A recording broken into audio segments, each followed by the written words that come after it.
ये इसी जन्म का है कि पूर्व जन्म का है? ये सब बातें हमें प्रेरणा देती हैं, इनसे संकेत मिलता है कि भजन करते चलो, किया भजन व्यर्थ नहीं जाएगा। क्या समझो?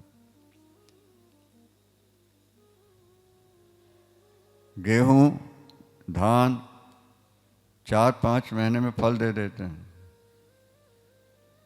लेकिन रुद्राक्ष का पेड़ 20 साल के बाद फल देता है। क्या? 10 साल, 15-20 साल से कम। इसी तरह से आपकी साधना है, किसी की साधना बहुत तीव्र हो गई तो थोड़े दिन में फल मिल गया, और जिनकी सामान्य रही वो देर से फल मिलेगा, मिलेगा जरूर, किया हुआ व्यर्थ नहीं जाएगा तुम्हारा, ये अपने दृढ़ कर लो। महर्षि वाल्मीकि रामायण के प्रथम रचयिता। क्या प्रमाण है कि वाल्मीकि राम अवतार से पहले? एक बात तो ये समझ लो कि राम का अवतार एक बार नहीं हुआ, सैकड़ों बार हो चुका है। क्योंकि ब्रह्मा के एक दिन में सृष्टि होती है, रात में प्रलय हुआ, फिर दूसरा दिन प्रारंभ हुआ, फिर दूसरी सृष्टि होती है, रात आई, फिर प्रलय हो गया। 50 वर्ष के हो चुके हैं ब्रह्मा जी, नहीं तो कितने बार सृष्टि बनी हुई? तो कलप कलप प्रति प्रभु अवतरहि, चारु चरित नाना विधि करहि। हर कल्प में एक बार राम और कृष्ण का अवतरण होता है। क्या समझो? जैसे सत्यनारायण की कथा है, किन्होंने सुनी, क्या मिला? ठीक है, अब सवाल है कि वो जब कथा चल रही होगी तो उन्होंने कौन सी सुनी होगी? तो उसके पहले जो हो भक्त हो गए हैं उनकी सुनी है। अब अभी जो सुन रहे हैं इनमें जो विशिष्ट होंगे आगे चल के उनका नाम आ जाता है। ठीक समझ में आ गया? तो कलप कलप प्रति प्रभु अवतरहि, चारु चरित नाना विधि। वाल्मीकि रामायण में लिखा है कि जब भगवान राम जनकपुर जा रहे हैं तो केवट मिला है, और ये लिखते हैं कि जब वनवासी हुए हैं तब केवट मिला। समाधान क्या होगा? बस यही, एक कल्प में वहाँ मिला है, दूसरे में यहाँ मिल गया। समाधान है हर प्रश्न का, इसे ध्यान रखना है। तो पद्म पुराण में इसका उत्तर मिला है। जब भगवान राम समुद्र किनारे बैठे हैं, समुद्र से रास्ता मांग रहे हैं, तो लक्ष्मण ने कहा, प्रभु इसे हमारी कमजोरी प्रकट होगी, फिर ये जड़ है, क्या रास्ता देगा? बाण मारिए, सोख दीजिए, चल पड़ते हैं। कोट सिंधु शोषक तब सायक। आपका जो बाण है वो ऐसे एक नहीं, करोड़ों समुद्र को सुखा देगा।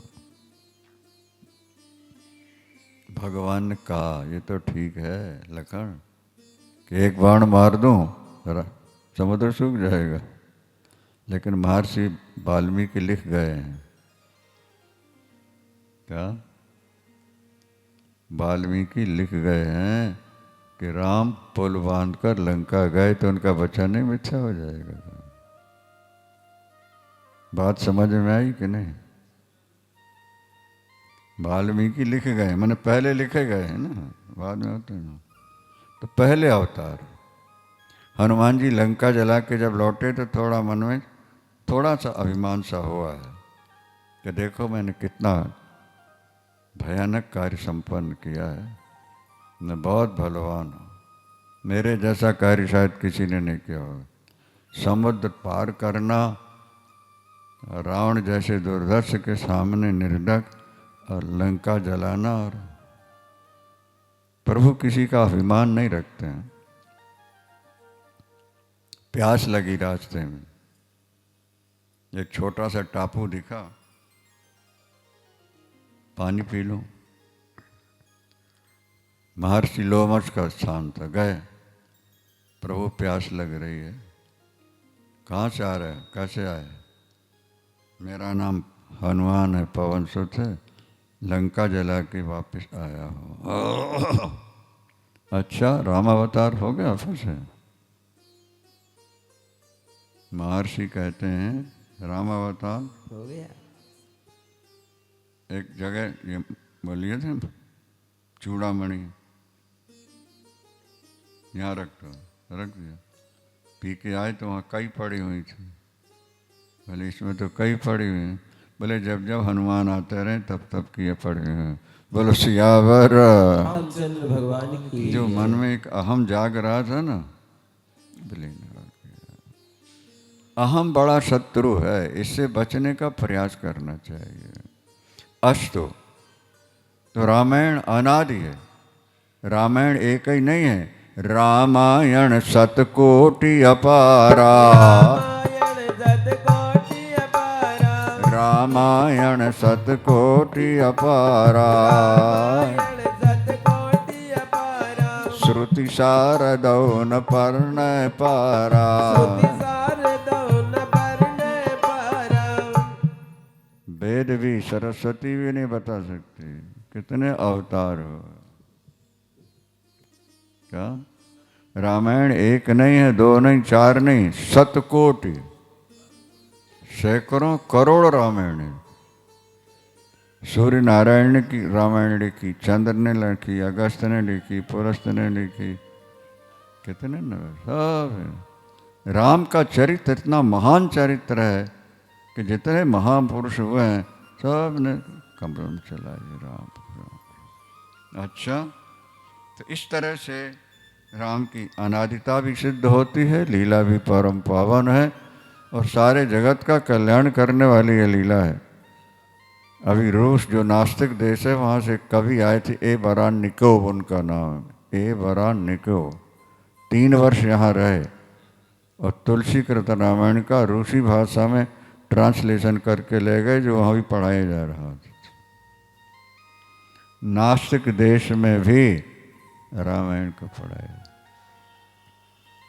क्योंकि अगर नर से नारायण बनना है, महामानव बनना है, व्यवस्था बना के रखनी है, तो रामायण आपके लिए संविधान है। ये इसके आधार पर चलोगे सीधे यहाँ भी यश पाओगे और ऊपर चले जाओगे।